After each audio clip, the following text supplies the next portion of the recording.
In a forest, by the sea, lives a small nightingale.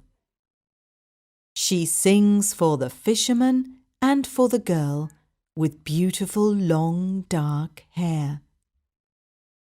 Tweet, twing, tweet, twing. The girl walks quickly through the forest. It's early morning. Where is she going? She's going to the big palace where the Emperor of China lives. The palace is big. There are guards at the door and guards in the halls. The servants and the maids are running in the corridors.